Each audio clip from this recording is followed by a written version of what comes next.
क्या आपने सोचा है अगर आपका कोई मुस्लिम फ्रेंड या रिलेटिव आपको गिफ्ट में उसकी प्रॉपर्टी देता है या फिर अगर वो अपना अनडिवाइडेड शेयर आपको गिफ्ट में दे रहा है तो उस गिफ्ट की वैलिडिटी क्या होगी?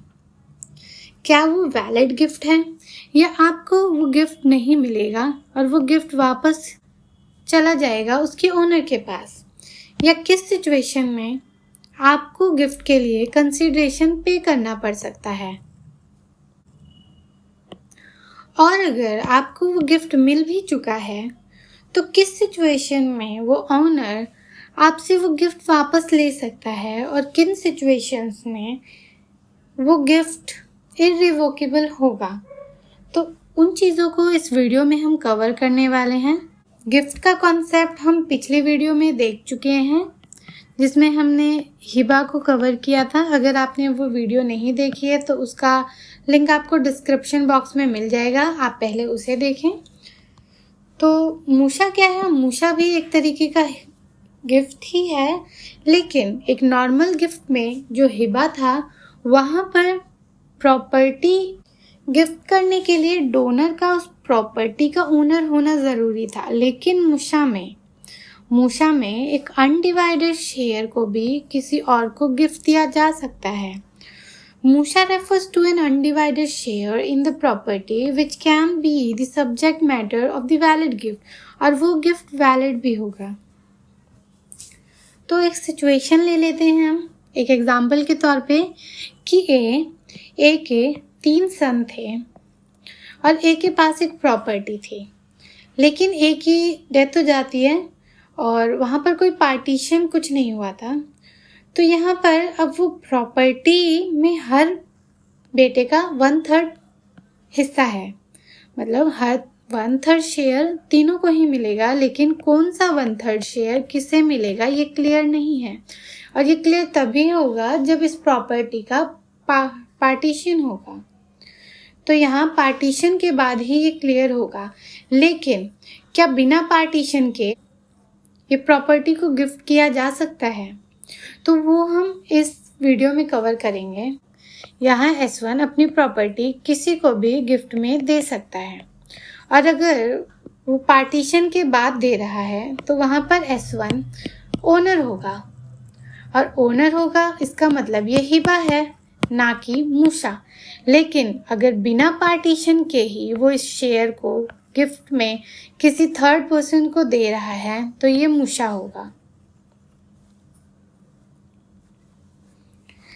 तो अगर किसी को मूशा दिया जा रहा है, मतलब अनडिवाइडेड शेयर गिफ्ट में दिया जा रहा है, तो इसकी 2 सिचुएशन होगी। पहला कि वो प्रॉपर्टी केपेबल ऑफ डिवीज़न होगी। तो केपेबल ऑफ डिवीज़न वो प्रॉपर्टी है अगर जिसको बांटा जाए तो उसकी वैल्यू पर उसका कोई इफेक्ट नहीं होगा। जैसे कि एक प्रॉपर्टी, एक हाउस, एक लैंड या एक एग्रीकल्चरल फील्ड, तो उसको कितने भी हिस्सों में बांट दिया जाए उसके प्राइस पर कोई फ़र्क नहीं पड़ेगा। तो इजीली इसका डिवीज़न किया जा सकता है। और दूसरी प्रॉपर्टी जहाँ पर प्रॉपर्टी इनकेपेबल ऑफ डिवीज़न है, यानी property that is incapable of division in trying to divide it, either the property will be destroyed or intrinsic value will be lost or it will be rendered useless। तो ऐसी property जिसको अगर divide करना चाहेंगे तो या तो उसकी इंट्रिंसिक वैल्यू खो जाएगी, या तो प्रॉपर्टी ही डिस्ट्रॉय हो जाएगी, या फिर वो यूजलेस हो जाएगा। जैसे कि ये हाउस, इसका डिवीज़न इजीली हो जाएगा, लेकिन अगर उस घर में एक ही स्टेयरकेस है जो दोनों को ही यूज़ करना है तो वो इनकेपेबल ऑफ डिवीज़न है, इसमें डिवीज़न नहीं हो सकता है। तो यहाँ 2 सिचुएशन बचती है, या तो इसे दोनों मिलकर यूज़ कर लें या इसको आधा बांट लें। पहली सिचुएशन कि दोनों मिलकर यूज़ कर लें तो इस केस में कोई फ़र्क ही नहीं पड़ेगा, लेकिन अगर वो इसका डिवीज़न चाह रहे हैं तो बीच में से काटना, या अगर बीच में से तो उसे प्रॉपरली यूज़ नहीं किया जा सकता, या अगर उसे बीच में से मतलब नीचे का हिस्सा एक को दे दिया जाए और दूसरे ऊपर का हिस्सा दूसरे को, तो ऊपर वाला नीचे नहीं आ सकता और नीचे वाला ऊपर नहीं जा पाएगा। या कोई ज्वेलरी हो गई। तो अगर इसको 2 हिस्सों में या 3 या 4 हिस्सों में तोड़ दिया जाए तो ये तो यूज़लेस हो जाएगा। तो ये यूज़लेस भी हो जाएगा और ये डिस्ट्रॉय हो जाएगी ज्वेलरी। हाँ, ये गोल्ड है, इसको आप ज्वेलर को दे करके कुछ और ले सकते हो, लेकिन वहाँ पर भी लॉस होगा। तो जब प्रॉपर्टी इनकेपेबल ऑफ डिवीज़न हो और उसे गिफ्ट किया जाए तो क्या होगा, मतलब मूसा की क्या वैलिडिटी है? The property can be validly gifted without effecting a division of property. तो ऐसी सिचुएशन में वैलिडली गिफ्ट किया जा सकता है बिना किसी पार्टीशन के। मतलब पार्टीशन करना ज़रूरी नहीं है, डायरेक्ट वो गिफ्ट कर दो। तो जिस तरीके से उसे आप यूज़ करने वाले थे वैसे ही वो दूसरा भी यूज़ करेगा। दूसरा, जैसे कि कैटल, अगर इन कैटल को 5 लोगों में बंटना है, मतलब 5 लोगों का शेयर है इन 2 कैटल्स में, तो वहाँ पे ये इनकेपेबल ऑफ डिवीज़न हो जाएगा। तो एक इंसान अपना शेयर, एक कैटल का, उसका जितना भी शेयर है वो डायरेक्ट ही ट्रांसफ़र कर सकता है, एज अ गिफ्ट दे सकता है। तो जो डोनी होगा उसे भी इस प्रॉपर्टी को उसी तरीके से यूज़ करना होगा जैसे कि बाकी 4 लोग मिलकर यूज़ कर रहे हैं। लेकिन अगर यही प्रॉपर्टी 2 लोगों में बंटनी हो तो ये कैटल डिविजिबल है, एक दोनों को ही मिल जाएगा। तो ऐसी प्रॉपर्टी जो इनकेपेबल ऑफ डिवीज़न है उसे बिना किसी पार्टीशन के भी गिफ्ट किया जा सकता है। दूसरी सिचुएशन जहाँ पे प्रॉपर्टी केपेबल ऑफ डिवीज़न हो, तो अगर कोई प्रॉपर्टी जैसे कि एक हवेली, घर, palace, property, land, agricultural field, कुछ भी जो कि इजीली डिविजिबल है, तो अगर उस सिचुएशन में अनडिवाइडेड शेयर को गिफ्ट किया जा गया है तो इसको पार्टीशन करके जब पोजेशन ओनर के पास आ जाएगा, डोनर के पास आ जाएगा, तो वो डोनी को हैंड ओवर कर देगा। अगर पार्टीशन नहीं हुआ है और गिफ्ट दिया जा चुका है अनडिवाइडेड शेयर का, यानी कि यहाँ पे मूसा दिया जा चुका है, तो इस सिचुएशन में शिया लॉ और सुन्नी लॉ में थोड़ा सा फ़र्क है। तो शिया और सुन्नी 2 डिनोमिनेशंस हैं मुस्लिम्स के, तो यहाँ पर इनके रूल्स में थोड़ा सा फ़र्क होता है। मतलब शिया लॉ में ये गिफ्ट वैलिड होगा, लेकिन सुन्नी लॉ में ये इर्रेगुलर है और ये वैलिड तब होगा जब इस प्रॉपर्टी का पार्टीशन कर दिया जाए और जो शेयर यहाँ पर इसको मिलेगा वो हैंड ओवर कर दे डोनी को। तो यहाँ पर from the date of inception ये वैलिड माना जाएगा। मतलब कि अगर 1 जनवरी को गिफ्ट दिया जा चुका है मूसा, लेकिन पार्टीशन यहाँ पर 1 मार्च को हो रहा है और पार्टीशन के बाद यहाँ पर पोजेशन हैंड ओवर किया जा रहा है सी को, तो ये कब से वैलिड होगा? तो इसकी वैलिडिटी 1 मार्च से नहीं 1 जनवरी से ही मानी जाएगी। ये वहाँ उस डेट से वैलिड होगा। इर्रेगुलर का मतलब यहाँ है जिसे कि ठीक किया जा सकता है। Well the property is capable of division, यानी प्रॉपर्टी केपेबल ऑफ डिवीज़न है, उसे इजीली डिवाइड कर सकते हैं। And donor makes a gift to 2 और मोर डोनीज टुगेदर। तो यहाँ पर एक प्रॉपर्टी है जो कि इजीली डिवाइड की जा सकती है, तो उनमें से एक जिसका शेयर है वो गिफ्ट में दे रहा है 2 या 2 से ज़्यादा लोगों को, 3, 4, 5 जितने भी हो सकते हैं, एक साथ, without specifying their share and without dividing the property.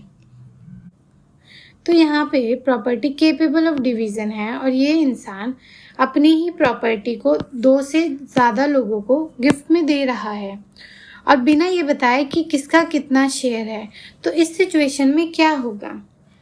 तो ये सुन्नी लॉ में इर्रेगुलर है और शिया लॉ में वैलिड है। शिया लॉ में ज़रूरी नहीं है स्पेसिफाई करना कि किसका कितना शेयर है, लेकिन सुन्नी लॉ में इर्रेगुलर है। इसका मतलब ये है कि पहले गिफ्ट कर दिया है कोई बात नहीं, लेकिन अब जो डोनर है उसे स्पेसिफाई करना होगा कि पर्सन ए 1, 2, 3 उसे पूरा स्पेसिफाई करना होगा कि किसको वो कितना शेयर दे रहा है और तब वो वैलिड हो जाएगा from the date of inception. मतलब जिस दिन ये गिफ्ट किया गया था उस तारीख से ये वैलिड मान लिया जाएगा। लेकिन अगर 2 या 2 से ज़्यादा लोगों को गिफ्ट कर रहे हैं विद स्पेसिफिकेशन भी दे रहे हैं कि किसका शेयर कितना है, मतलब एक का शेयर 1/3 है, दूसरे का 1/4 है, इस तरीके से क्लियर कर दिया गया है, but as a joint tenants, लेकिन उन्हें साथ में ही रहना होगा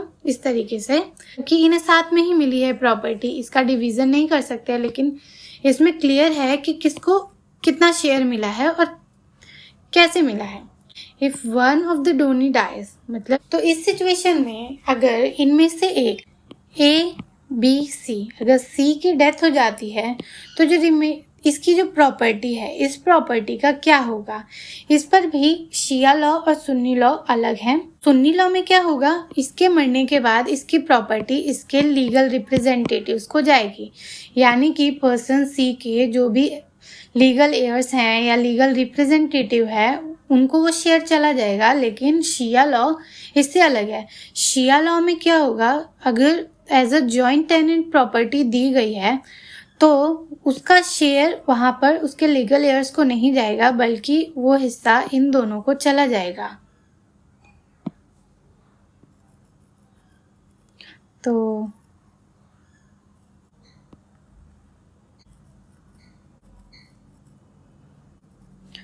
तो शिया लॉ में कुछ इस तरीके से होगा कि जो सी का जो भी हिस्सा था वो ए और बी में बट जाएगा, तो उसके जो सक्सीडिंग टेनेंट्स हैं, जो टेनेंट्स यहाँ रह गए थे, ये शेयर उनमें बट जाएगा, ना कि उसके लीगल एयर्स को जाएगा।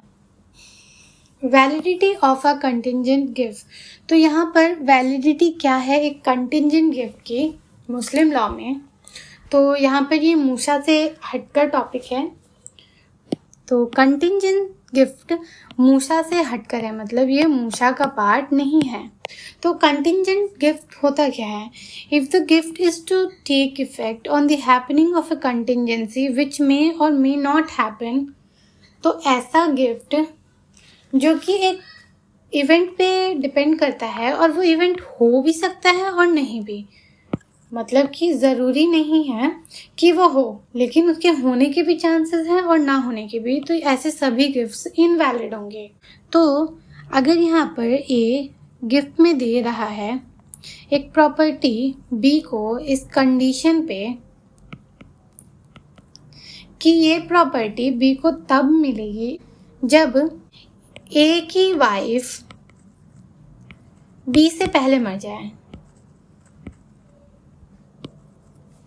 तो ये एक कंटिंजेंट इवेंट है। तो ए की वाइफ की डेथ बी से पहले भी हो सकती है और बाद में भी हो सकती है, तो इस केस में ये इनवैलिड है।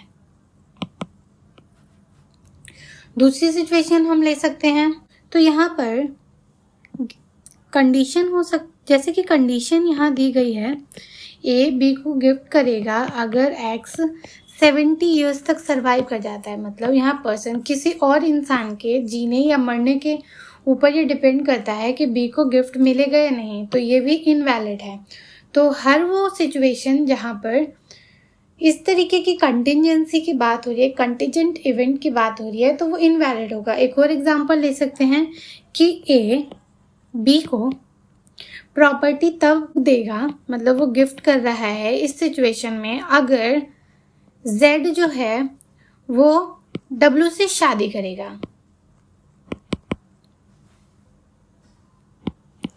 तो अगर W और Z की शादी होती है तो ये गिफ्ट ए बी को मिलेगा, वरना नहीं मिलेगा। तो ये सभी सिचुएशंस इनवैलिड होगी। यहाँ पर किसी भी तरीके का कोई गिफ्ट नहीं दिया गया है। अगर हम इसे यहाँ ट्रांसफ़र ऑफ प्रॉपर्टी एक्ट से कंपेयर करें सेक्शन 21 से, तो सेक्शन 21 के हिसाब से भी ये सभी सिचुएशंस इनवैलिड है, मतलब यहाँ पर ट्रांसफ़र ऑफ प्रॉपर्टी इनवैलिड होगा। टीपीए का सेक्शन 21 और मुस्लिम लॉ में कंटिंजेंट गिफ्ट पर सेम रूल अप्लाई होता है। कंटिंजेंसी जहाँ पर भी आ जाएगी वो ट्रांसफ़र इनवैलिड मान लिया जाएगा। Validity of a conditional gift, when donor imposes such condition which is inconsistent with the incidence of absolute ownership, मतलब कि अगर डोनर ऐसी कंडीशन इम्पोज कर रहा है जो कि एब्सोल्यूट ओनरशिप के अगेंस्ट जा रहा है, मतलब अगर एब्सोल्यूट ओनरशिप दे दी गई है तो ऐसी कंडीशंस इम्पोज करना इलॉजिकल है। That condition will be void, तो वो कंडीशन वॉइड होगी but the gift would be valid. तो यहाँ पर गिफ्ट को वैलिड तो माना जा रहा है लेकिन कंडीशन को वॉइड मान लिया जाएगा। This rule is applicable only where the gift is intended to be absolute and not usufruct. तो ये रूल तभी अप्लाई होगा जब यहाँ पर कॉर्पस में गिफ्ट दिया गया है, मतलब यहाँ पर यूजरफ्रेक्ट नहीं दिया है, कॉर्पस दिया गया है। तो क्योंकि यूजरफ्रेक्ट में पहले से ही कंडीशंस होती है और वहाँ पर सिर्फ प्रोड्यूस का गिफ्ट किया जाता है, प्रोड्यूस और profit from the land. Shia law में एक एक्सेप्शन ये है कि कॉर्पस में लाइफ स्टेट क्रिएट किया जा सकता है, जैसे कि ए ने बी के फेवर में लाइफ इंटरेस्ट किया है, लाइफ स्टेट किया है, और फिर उसके बाद वो सी को, मतलब बी के डेथ के बाद वो प्रॉपर्टी सी को चली जाएगी। तो यहाँ पर कॉर्पस यानी कि हिबा में सुन्नी लॉ में ये इनवैलिड होगा क्योंकि यहाँ बी को एब्सोल्यूट ओनरशिप मिल चुकी है और एब्सोल्यूट ओनरशिप मिलने के बाद यहाँ पर सी का कोई राइट नहीं बचता है। लेकिन शिया लॉ में ये एक एक्सेप्शन है, यहाँ पर एक से ज़्यादा इंसान के फेवर में लाइफ इंटरेस्ट किया जा सकता है, यानी कि ए बी को अपनी प्रॉपर्टी दे सकता है, बी के फेवर में लाइफ इंटरेस्ट कर सकता है और यहाँ बी के मरने के बाद ये प्रॉपर्टी सी को चली जाएगी। तो इसे शिया लॉ में वैलिड माना गया है। यहाँ पर हम एग्जाम्पल्स देखते हैं। तो यहाँ ए बी को गिफ्ट दे रहा है ऑन अ कंडीशन कि सिर्फ बी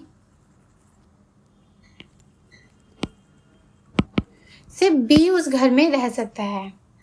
तो ये कंडीशन इम्पोज की जा रही है। अगर लॉजिकली देखा जाए तो यहाँ ए बी को गिफ्ट दे रहा है और एब्सोल्यूट ओनरशिप ट्रांसफ़र कर रहा है।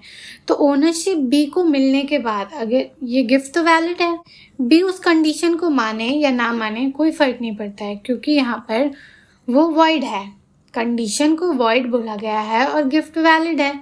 तो ये इस सिचुएशन में ट्रांसफ़र वैलिड है लेकिन कंडीशन को इनवैलिड मान लिया जाएगा। दूसरा एग्जाम्पल देखते हैं। ए बी को गिफ्ट कर रहा है इस कंडीशन पर कि बी उस प्रॉपर्टी को एलिनेट नहीं कर सकता है, मतलब कि वो किसी और को नहीं दे सकता, वो सेल नहीं कर सकता उस प्रॉपर्टी को, वो किसी को गिफ्ट में नहीं दे सकता।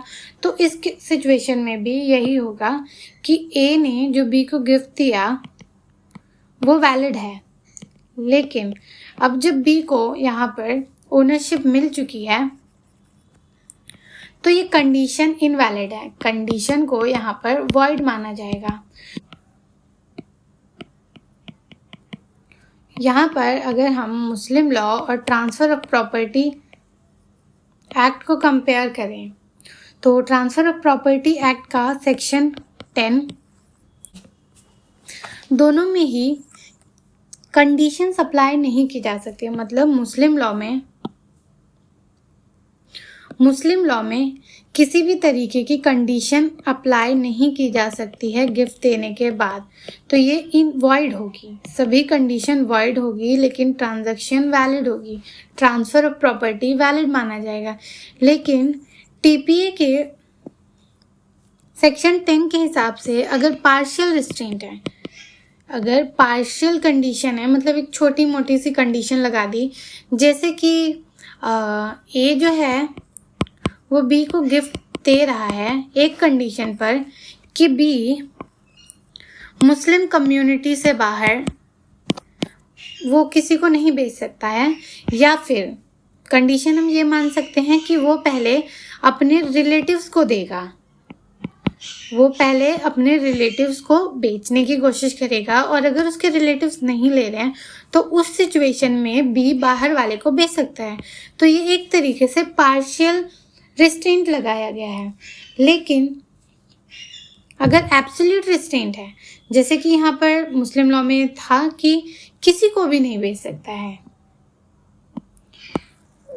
बी यहाँ पर एब्सोल्यूट रिस्ट्रेंट के केस में ए बी को प्रॉपर्टी गिफ्ट कर रहा है और ये कंडीशन इम्पोज कर रहा है कि बी किसी को भी ये प्रॉपर्टी सेल नहीं कर सकता, ना ही वो किसी और तरीके से ट्रांसफ़र करेगा। तो ये वॉइड होगा। यहाँ पर ट्रांजैक्शन जो ट्रांसफ़र हुआ है उसको वैलिड माना जाएगा, लेकिन कंडीशन को वॉइड मान लिया जाएगा, जैसे कि मुस्लिम लॉ में होता है। तो ये कंपैरिजन समझ आ गया होगा। हिबा बिल इवाज, तो हिबा को हम पहले ही कवर कर चुके हैं पिछली वीडियो में, उसका लिंक आपको डिस्क्रिप्शन बॉक्स में मिल जाएगा, तो आप पहले वो समझ सकते हैं। तो हिबा में किसी को गिफ्ट किया जा रहा था कोई property without any consideration,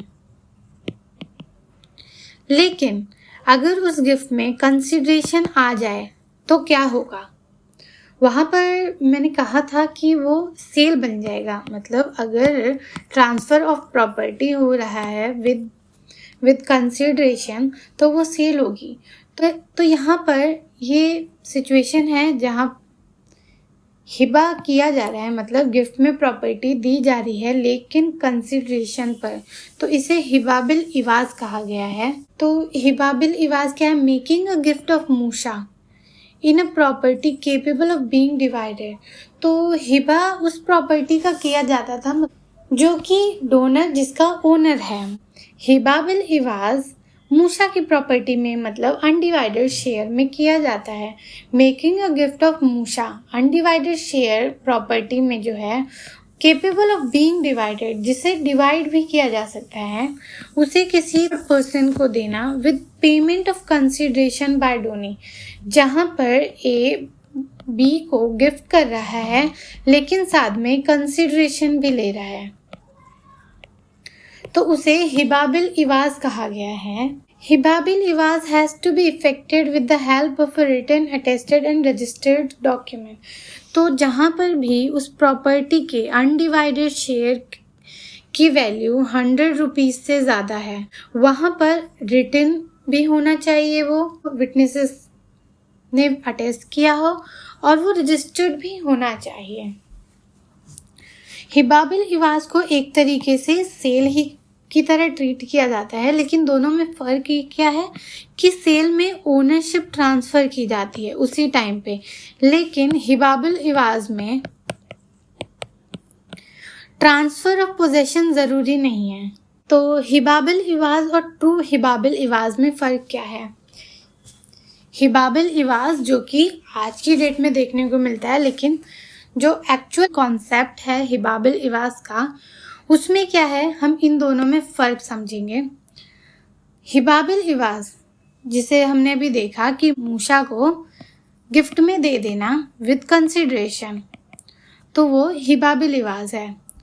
true Hiba बिल इवाज क्या था? हिबा का मतलब होता है गिफ्ट और इवाज का मतलब होता है रिटर्न गिफ्ट। इसका मतलब है कि यहाँ कंसिडरेशन नहीं दी जा रही है, यहाँ पर रिटर्न गिफ्ट दिया जा रहा है। तो ए बी को एक गिफ्ट दे रहा है और बी ए को रिटर्न गिफ्ट दे रहा है। तो यहाँ पर जो डोनर है वो अगली सिचुएशन में डोनी बन जाता है, और जो डोनी था वो डोनर बन जाता है। हिबा में ऑफ़र दिया जाता है, ऑफ़र के बाद एक्सेप्टेंस होता है, और फिर होता है डिलीवरी ऑफ पोजेशन। लेकिन हिबा बिल इवाज जहाँ पर कंसिडरेशन के साथ गिफ्ट दिया जा रहा है, वहाँ पर डिलीवरी ऑफ पोजेशन ज़रूरी नहीं है। हिबा में ज़रूरी है, हिबा बिल इवाज में ज़रूरी नहीं है। जो ट्रू हिबा बिल इवाज है उसमें डिलीवरी ऑफ पोजेशन ज़रूरी है, क्योंकि ए जब बी को गिफ्ट दे रहा है तो ए ने यहाँ पर एक ऑफ़र दिया, बी ने उसे लिया, तो ये एक्सेप्टेंस है।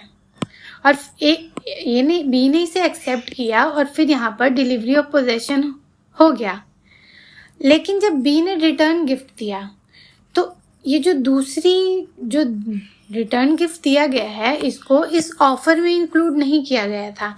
ये रिटर्न गिफ्ट दिया जा रहा है जिसका मेंशन नहीं किया गया था ऑफर में, और यहाँ पर ए इसे एक्सेप्ट कर रहा है। तो यहाँ दोनों की ही तरफ से एक्सेप्टेंस हो रहा है और डिलीवरी ऑफ पोजेशन हो रहा है। तो हिबाबिल इवाज, जो ट्रू हिबाबिल इवाज है, उसमें डिलीवरी ऑफ पोजेशन ज़रूरी है। तो हिबाबिल इवाज जो है वो रिवोकेबल है, मतलब कि एक पर्सन ने गिफ्ट दिया तो सबसे पहले यहाँ गिफ्ट दिया गया और फिर वहाँ से कंसिडरेशन मिला, तो यहाँ डिलीवरी ऑफ पोजेशन ज़रूरी नहीं है। तो ये गिफ्ट इसने दिया नहीं है लेकिन कंसिडरेशन ले लिया है, तो ये रिवोकेबल है, इसे रिवोक किया जा सकता है। ये जब चाहे अपना गिफ्ट वापस ले सकती है क्योंकि पोजेशन अभी भी इसी के पास है। लेकिन हिबाबिल इवाज, यहाँ पर जैसे ही ए ने गिफ्ट दिया और बी ने उसे रिटर्न गिफ्ट दिया, दोनों ही तरीके से डिलीवरी ऑफ पोजेशन हो चुका है, और जैसे ही दूसरा जो रिटर्न गिफ्ट था उसे एक्सेप्ट किया गया और डिलीवरी ऑफ पोजेशन हुआ, ये हिबाबिल इवाज कंप्लीट हो गया। और एक बार ये जब कंप्लीट हो जाता है तो ये इररिवोकेबल है। तो हिबाबिल इवाज को किन सिचुएशन में रिवोक किया जा सकता है वो हम अभी देखते हैं। तो सबसे पहले कि हिबाबिल इवाज के इसेंशियल इंग्रेडिएंट्स क्या है। तो पहला इसेंशियल इंग्रेडिएंट है bonafide intention to make a gift. तो सबसे पहले इंटेंशन होनी चाहिए डोनर की कि वो डोनी को गिफ्ट देना चाहता है, और दूसरा है कंसिडरेशन बाय डोनी।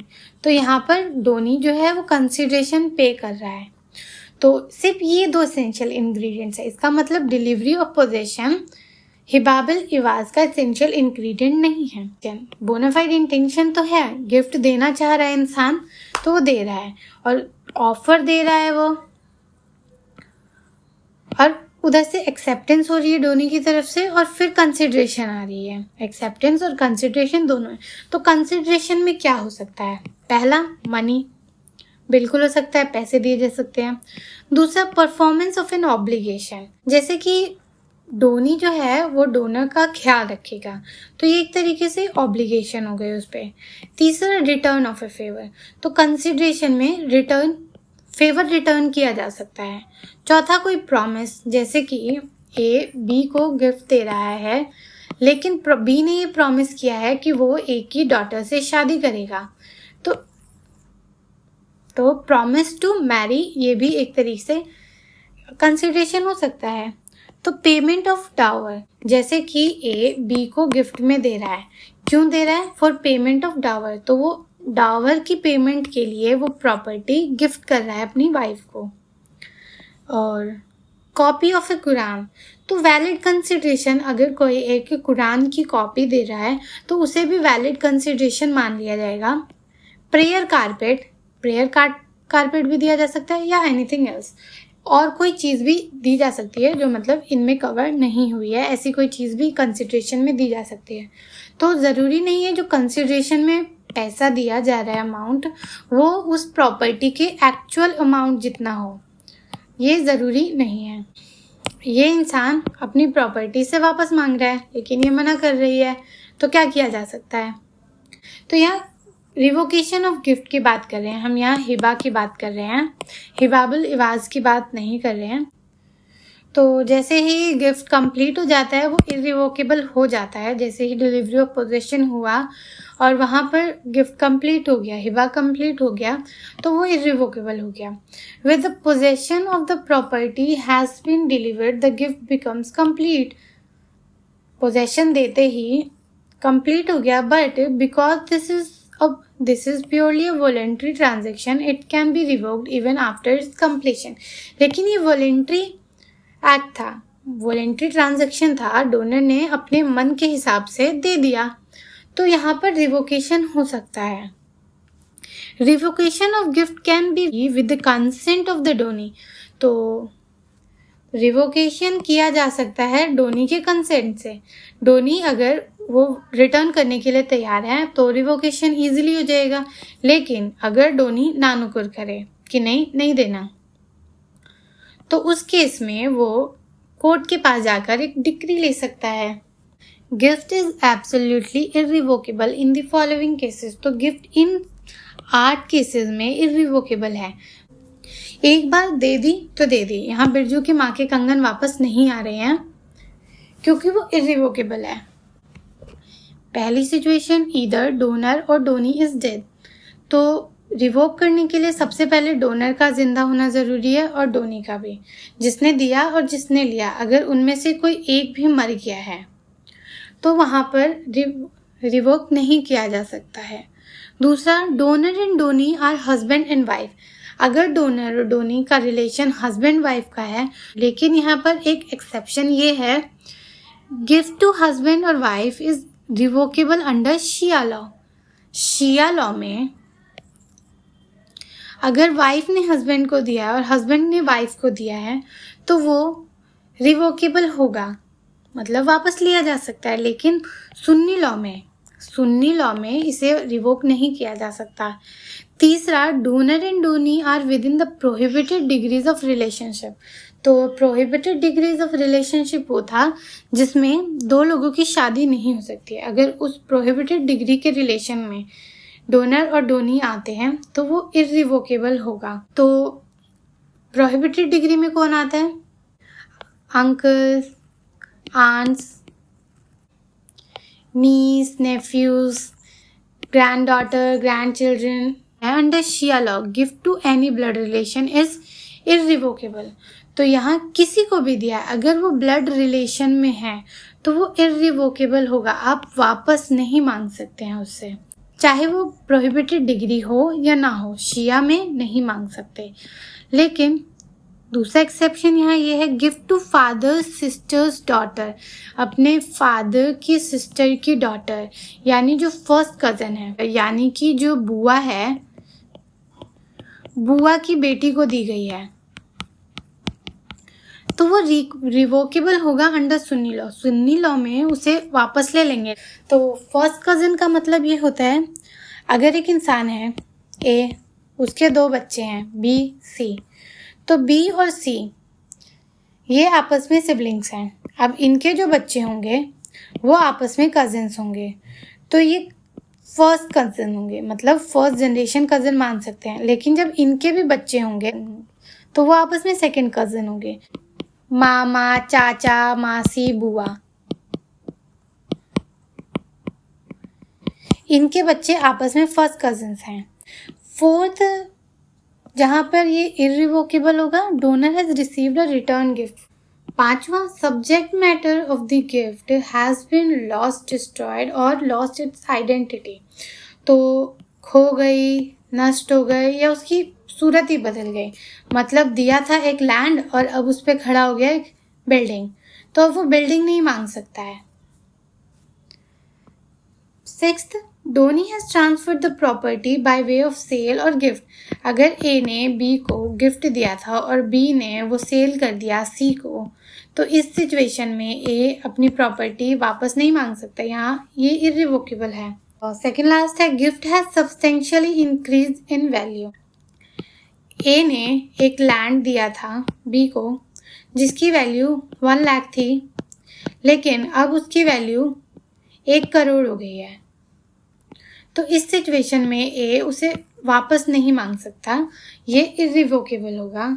और लास्ट जो है वो है कि अगर वो गिफ्ट सदका में दिया गया है, सदका एक तरीके की चैरिटी है या वॉलेंट्री चैरिटी या वॉलेंट्री ऑफरिंग, जो अपने मन मुताबिक कोई किसी को देता है, बेनिफैक्टर है, सवाब कमाना चाह रहा है। हिंदू लॉ में पुण्य बोलते हैं। अगर कोई पुण्य कमाना चाह रहा है तो और उसके लिए वो चैरिटी कर रहा है, तो सदका कई सिचुएशन में होता है, जैसे कि कुछ बुरा होने वाला है, आप उससे बचना चाह रहे हैं, तो आप कोई चीज़ सदके में दे दें, तो वो रिलीजियस पॉइंट ऑफ व्यू से उसका आपको बेनिफिट मिलेगा। अगर आपने वो प्रॉपर्टी उस पॉइंट ऑफ व्यू से दी थी, सदका के लिए दी थी, तो आप वो वापस नहीं मांग सकते हैं, वो इररिवोकेबल होगा। तो अगली वीडियो में हम कवर करेंगे मर्जुल मौत के टाइम पर जो गिफ्ट दिया जाता है उसकी क्या वैलिडिटी है। मर्जुल मौत के टाइम दिए गए गिफ्ट में और हिबा में काफ़ी फ़र्क होता है, इसे हम अगली वीडियो में कवर करेंगे। अगर आपको हमारी वीडियो बेनिफिशियल लगती है तो आप हमारे चैनल को सब्सक्राइब कर सकते हैं, हमारी वीडियो को लाइक करें और आपको ये पसंद आती है तो अपने फ्रेंड्स के साथ शेयर करें। Thanks for watching.